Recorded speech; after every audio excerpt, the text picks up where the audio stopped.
దేవునికి మహిమ కలుగును గాక. ప్రభునందు ప్రియ దేవుని ప్రియులారా, ప్రభు పేరట మీ అందరికీ వందనాలు. మరణాథా, బాగున్నారా?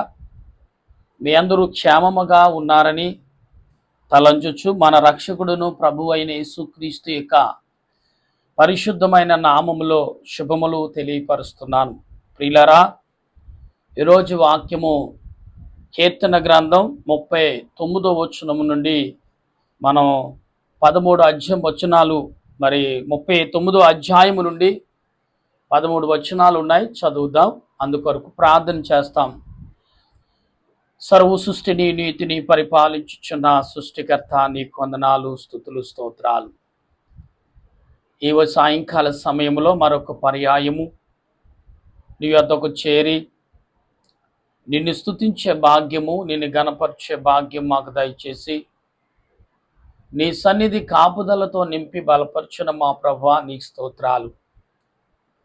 సమయంలో ప్రభువా, నీ దాసుడని నేను నీ గ్రంథమును చేతపట్టి నీ ఎదుట నిలుచున్నాను, నీ బిడ్డల ఎదుట నిలుచున్నాను నాయన. నా తలంపులు, నా ఆలోచనలు, నా క్రియలు మరుగు చేయండి. నాలో మీరుండండి, నీ బిడ్డలతో మాట్లాడండి. ఎందుకంటే నేను మాట్లాడితే ఎవరికి అర్థము కాదు, నా జ్ఞానము సరిపోదు ప్రభా. గనుక నా ప్రభా, నీ దాసుడిని నన్ను నీ సిలువ చాటును మరుగుపరచండి. నా కంఠస్వరాన్ని బోరుగా వాడుకోండి, మీ ఆత్మతో నింపండి.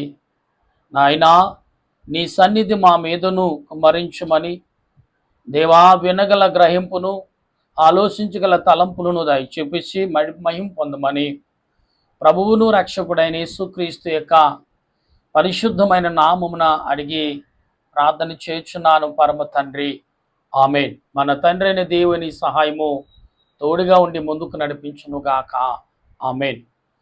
ప్రభునందు ప్రియ దేవుని సంగమా, దేవుని బిడ్డలారా, ప్రభు పేరట మీ అందరికీ శుభములు కలుగునుగాక.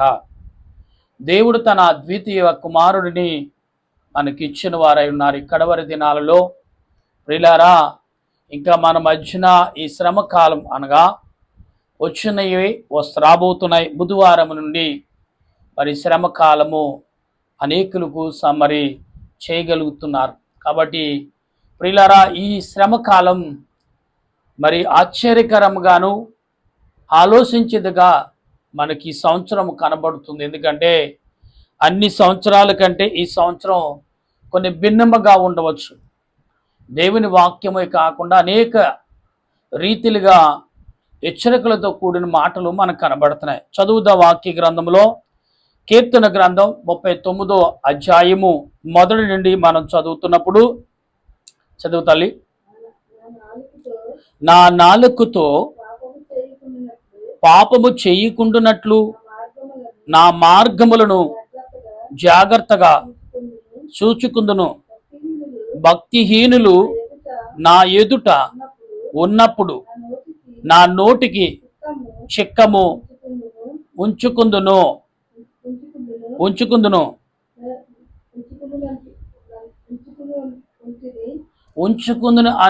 అనుకుంటుని.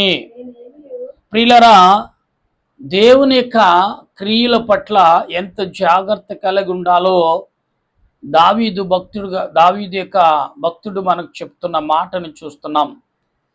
ఇది అనుభవంతో కూడిన అధ్యాయముగా భావించాలి వచనాలన్నీ కూడా. ఎందుకంటే ఎవరను గూర్చి హెచ్చించుకుంటకు రాసిన మాటలు కావు, తనకు తానుగా హెచ్చించుకుని గ్రంథం అయితే కానే కాదు. ఎందుకంటే పరిశుద్ధాత్మ దేవుడు ఈనాడు నీతోనూ నాతోనూ మాట్లాడుచున్నాడు అంటే దాని అర్థం ఏంటి? నిన్ను నన్ను బలపరచబోతున్నాడు. ఈ లోకము నాలుక ఎటువంటిదో, మనసు ఎటువంటిదో, తలంపులు ఎటువంటివో, చూపులు ఎటువంటివో, శరీర సంబంధమైన ఈ పద్ధతులు ఎటువంటివో దేవుడు ముందుగానే అధ్యాయం చేసినట్లుగా ఈ కీర్తన గ్రంథము కనబడుచున్న ప్రతి మనిషికి కూడా కావలసిన మాటలు ఈ పరిశుద్ధ గ్రంథములో కనబడుతున్నాయి. సరిచేసుకునుట అంటే గ్రహించే ప్రతివాడు తనకు తాను సరిచేసుకునుట. చదువుదాం. సరి చేసుకున్నట 2వ వచనములో,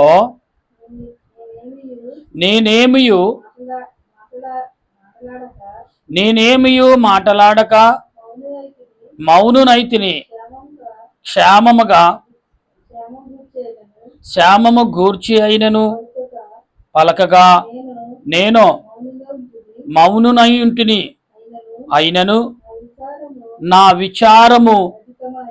చూసారండి, అంటే ప్రతి మనిషి ఆలోచన తగ్గ మనిషే, కానీ ఒక్కొక్కసారి తన ఆలోచనలు తనకు శోధన తెచ్చే ఆలోచనలుగా మారుతున్నాయి. ఎలాగూ అంటే నువ్వు చేసే ఆలోచన ఒక రకంగా రావచ్చు, నిర్ణయాలు మరొక రకంగా వస్తాయి. ఏమంటే తలంచితో ఒకటి, చేసే పనులు మరొకటి. ఇవాళ అలాంటి పనులు చాలామంది కూడా ఈ భూమి మీద చేసేవారు లేకపోలేదు. 3వ వచనము, నా గుండె నాలో అమ్మా మండుచుండెను, నేను ధ్యానించుచుండగా మంట పుట్టెను. అప్పుడు నేను ఈ మాట నోరారా. ప్రభునందు ప్రియులారా, చూడండి, అంటే సరి చేసుకున్నటం అంటే అప్పుడు నేను నోరారా పలుకుతుని అన్నాడు. అంటే ఈ వచనము కూడా ఎంత ఆశ్చర్యంగా ఉందంటే తను తాను సరి చేసుకోమని చెప్తుంది అన్నమాట. దావీదు దేవుని సన్నిధికి వెళ్ళినప్పుడు తనకు తానుగా సరి చేసుకున్నాకు వెళ్ళాడు. అంతే తప్ప ఒక క్రైస్తవ కుటుంబంలో పుట్టి క్రైస్తవుడిగా జీవించటం చాలా సులువు అనుకుంటాం, మంచిదే. కానీ క్రైస్తవుడు కూడా సరి చేసుకోవచ్చిన పనులు చాలా ఉన్నాయి. పేరుకి క్రైస్తవుడు అంటారు. క్రైస్తవుడు అనే పదము నేనంటాను చాలాసార్లు ఇష్టంగా పలుకును దేవుని సమూహము లేదా దేవుని వస్తువు, దేవుని యొక్క బిడ్డలుగా భావిస్తాను. ఎందుకంటే దేవుని యొక్క క్రైస్తవుడనే పదములో మనుషు అహంకారుడిగా ఉండవచ్చు, లేదా అవివేకగా ఉండవచ్చు. కానీ వీటిని మనం ఒకసారి సరి చేసుకోవాలి. అందుకే ఈరోజు అంశం సరి చేసుకునుట. ప్రియులారా, 4వ వచనములో, యెహోవా నా అంతము ఎట్లు ఉన్నది, నా దినములు ప్రయాణము ఎంతైనది నాకు తెలుసును, నా ఆయువు ఎంతో అల్పమైనదో నేను తెలుసుకుని. అంటే తన ఆయుష్ను, నిజమేనండి, ప్రతివాడు తన ఆయుష్ ఎంతో తెలుసుకుని మెసలడం చాలా మంచిదుండోయ్. ఎందుకంటే ఆయుష్ కాలము, జీవించే కాలం 100 ఏళ్ళు అని, ఈ ఆయుష్లో ఎన్నో ఆశలు కలిగి బ్రతుకుతున్నాడు మనిషి. అయితే ఇక్కడ కొన్ని విషయాలు మనం అర్థం చేసుకోవాలి.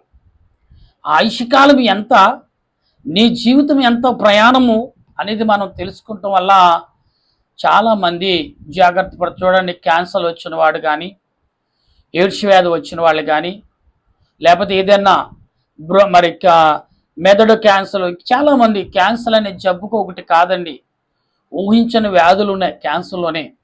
అది వస్తే కొంతకాలానికి మనిషి చనిపోతాడు. డాక్టర్లు చెప్తారు ఒక్కొక్కసారి చెప్పిన దానికంటే 2-3 సంవత్సరాలు బ్రతకొచ్చు, లేదా ముందు 2-3 సంవత్సరాల ముందుగానే చనిపోవచ్చు. డాక్టర్లు అడుగుతుంటారు కొంతమంది వెళ్ళి, ఇదేంటి సార్ మీరు చెప్పిన డేట్ కంటే ముందే చనిపోయాడు, అతని వ్యాధి ఊహించిన రానిది అన్నారు. అంటే ఈ యొక్క శరీరంలో ఉన్న వ్యాధి ఎంత ప్రమాదకరమైనదో ఒక డాక్టర్లు కూడా అంటే అంతు చిక్కనదిగా మారుతుంది. కాబట్టి ఆలోచన కలిగి ఉండాలి. తర్వాత 5వ వచనములో, నా దినముల పరిమాణము నీవు ఎత్తంతగా చేసి ఉన్నావు, నీ సన్నిధిని నా ఆయుష్ కాలము లేనట్టే ఉన్నది. ఎంత శిరుడైనను ప్రతివాడు కేవలము బట్టి ఊపిరి మృతుని వలె ఊపిరి వలె ఉన్నాడు. అంటే ప్రియులారా, మనిషి తన జీవిత ప్రయాణము ఎలాంటిదో కేవలం గ్రహింపు కలిగి ఉంటే చాలా మంచిది. నేను కేవలము నా చిత్తము ద్వారా బ్రతకట్లేదు, అది దేవుని ఉద్దేశము ద్వారా ఈ లోకంలో నేను జీవిస్తున్నాను అనుకున్నవాడు చాలా ధన్యుడండి. ఎందుకంటే దేవదాసయ్య గారు ధన్యుడు దైవజనుడు అనే మాటలో దేవదాసయ్య గారు చెప్పిన మాట ఏంటంటే ఆత్మ సంబంధమైన మాటలుగా ఆయన చెప్పారు. కనుక మనము గమనిస్తే చక్కటి మాటలు దేవుడు ఈ రోజున మనకు అందిస్తున్నాడు. అలాగే సరి చేసుకోవడం చాలా మంచిదండి మనుషులకి. చాలామంది చూడండి, ఎగ్జామ్లో ఫెయిల్ అయినప్పుడు లేకపోతే మరొక దాంట్లో ఫెయిల్ అయినప్పుడు డిఫరెన్స్లోకి వెళ్ళిపోకుండా ఏం చేయాలంటే తనను తాను సరి చేసుకుంటకు తనను తానుగా ప్రయత్నించేయడం చాలా మంచిది అని లేఖనము ద్వారా మనం ఎరిగిస్తున్నాం. ఈ 3, 4, 5 వచనాలు మనిషి ఎలాగుండాలో తన స్థితిని ఎలా సరి చేసుకోవాలో కూడా చెప్పుచున్న మాటలు చూస్తున్నాం. 6వ వచనంలో మనుషులను బట్టి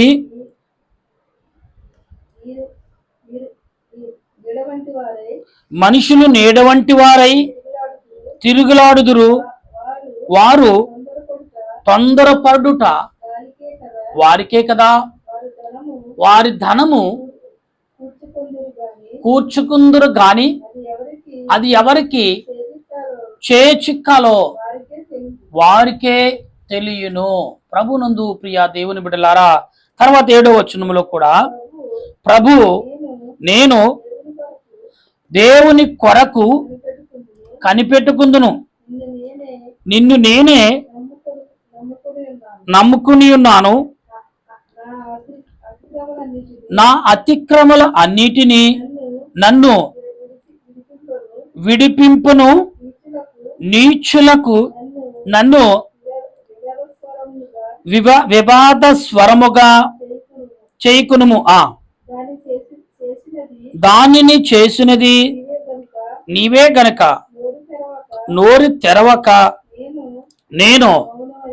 ప్రభునందు ప్రియులరా, ఈ 3 వచనాల్లో కూడా చాలా చక్కటి మాటలు కనబడుతున్నాయి. అంటే మనుషులు ఎలా జీవించాలి, ఏ రకంగా, ఇప్పుడు ఈ అంశాలన్నీ కూడా మనుషులకి కావలసినవే, మనుషులకి అవసరమైనవే, మనుషులకి కావలసిన రీతిలోని దేవుడు ప్రకటిస్తున్నాడని భావం మనం కలిగి ఉండాలి. ఎందుకంటే ప్రతి మనిషి కూడా నాకేమో వద్దులే అని అపనమ్మకంతో బ్రతుకుతున్న వారు చాలామంది లోకంలో ఉన్నారు. లేకపోలేదండి. కొందరు నమ్మకంతో జీవించేవారు, కొందరైతే అపనమ్మకంతో, గర్వముతో, స్వార్థముతో, అసూయతో బ్రతికేవారు కొందరు. అయితే ఈ వచనాలు దేవుడు జీవితమును ఎలా జీవించాలో కూడా ఈ యొక్క 39వ అధ్యాయములో మరి ఈ యొక్క మొదటి నుండి కూడా ఈ మాటలు కనబడుతున్నాయి. అయితే 10వ వచనములో 11, 12 వచనములు చదువుతున్నప్పుడు నీవు అమ్మా నీవు పంపిన తెగులు నా మీద నుండి తొలగింపుము, నీ చేతి దెబ్బల వల్ల నేను దీవించుచున్నాను. అమ్మా క్షమించండి, నీ చేతి దెబ్బల వల్ల నేను క్షీణించుచున్నాను అన్నాడు. అంటే ఏంటి? సరిచేయుట అంటే దేవుడు సరి చేస్తున్నాడని. నిన్న మొన్న అంతకుముందు 2 రోజులు కూడా గర్ధింపు, నిన్న ఇప్పుడు సరిచేయుట. ఎవరు సరిచేయగలరండి అంటే 11వ వచనంలో దోషములు బట్టి నీవు మనుషులను గద్దింపులతో శిక్షించినప్పుడు చిమ్మలకు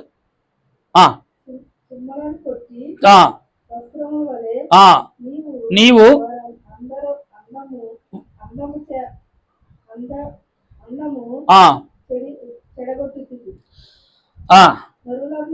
నరులందరికీ బట్టి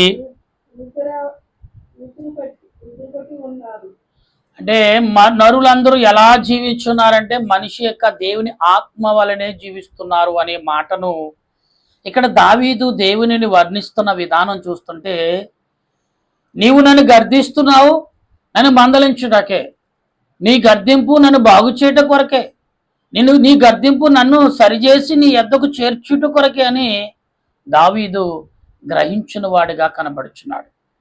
ప్రియులారా, మనల్ని మనం సరి చేసుకోవడానికి ఎంతకాలం ప్రయత్నం చేస్తున్నాం? ఇక్కడ 11వ వచనంలో 12వ వచనంలో యెహోవా నా ప్రార్థన ఆలకింపుము, నా మొర్రకు చెవియొగ్గుము,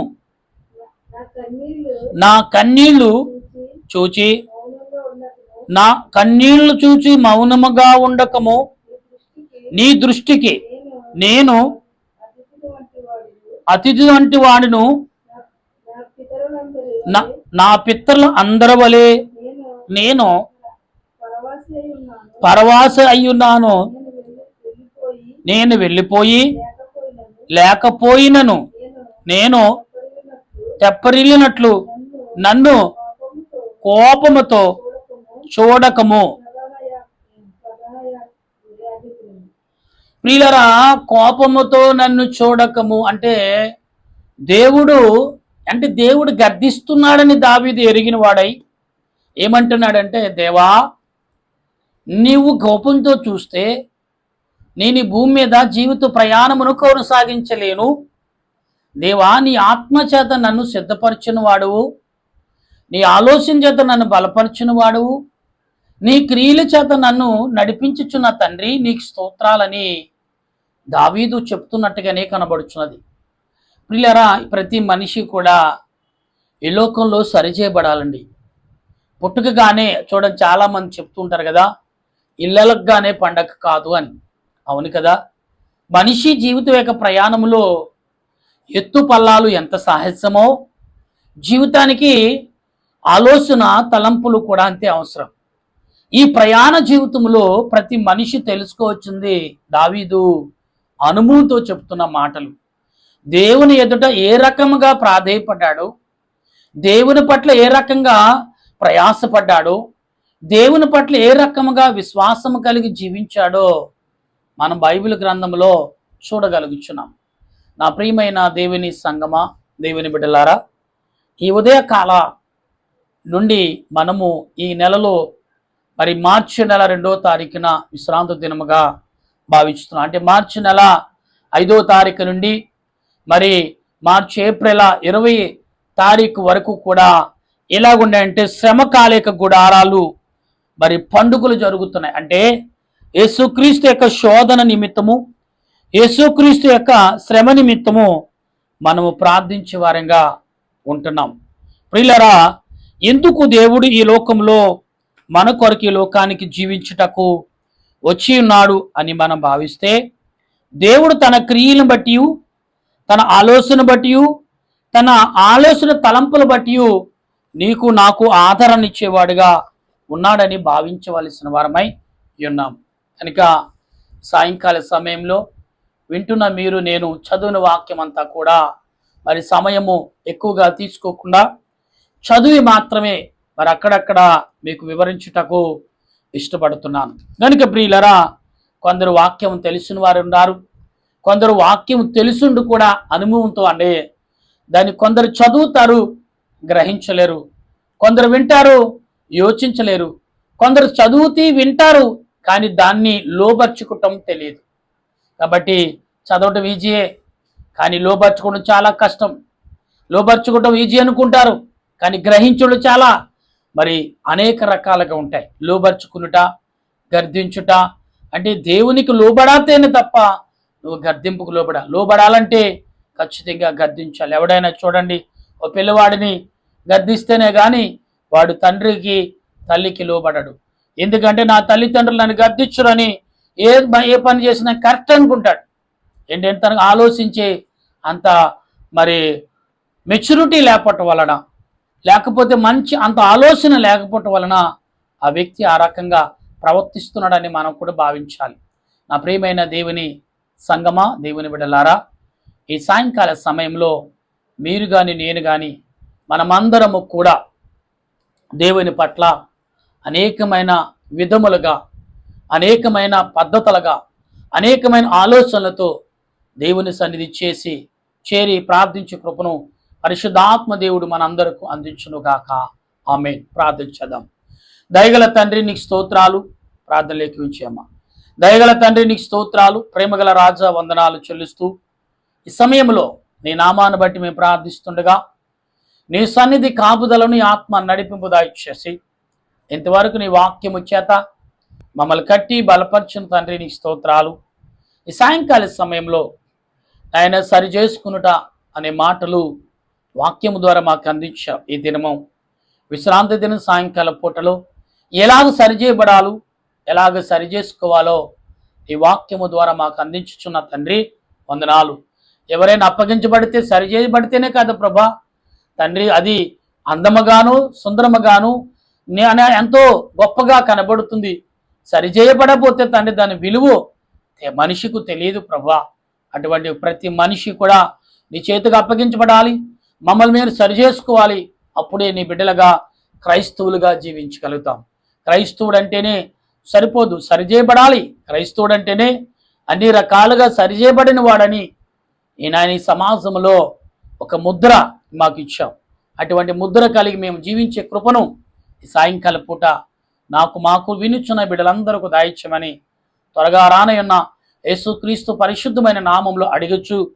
ఆయన ఎవరైతే ఏ రకమైన ప్రార్థనలు చేస్తున్నారో, యవనులు కానీ, చిన్నలు కానీ, వృద్ధులు కానీ, నడి వయసులో కానీ, చదువుతున్న బిడ్డలు, ఎగ్జామ్ రాయిస్తున్న బిడ్డలు, ఇంకా అనేక రకాలుగా ఆలోచన తలంపులు, వారి పాడి పంటలను అన్ని రకములుగా దీవించి ఆశీర్వదించమని, నీ ఆత్మచేత నింపమని, ఆత్మతో బలపరచమని త్వరగా రానయున్న యేసుక్రీస్తు పరిశుద్ధమైన నామంలో అడిగి ప్రార్థన చేస్తున్నాను పరమ తండ్రి, ఆమేన్. మన తండ్రి అయిన దేవుని సహాయము, త్రియేక దేవుని కృప, పరిశుద్ధాత్మ ఆదరణ అన్ని వేళలా తోడుగా ఉండి నడిపించును గాక. ఆమేన్, ఆమేన్, ఆమేన్. మీ అందరికీ మరణాత.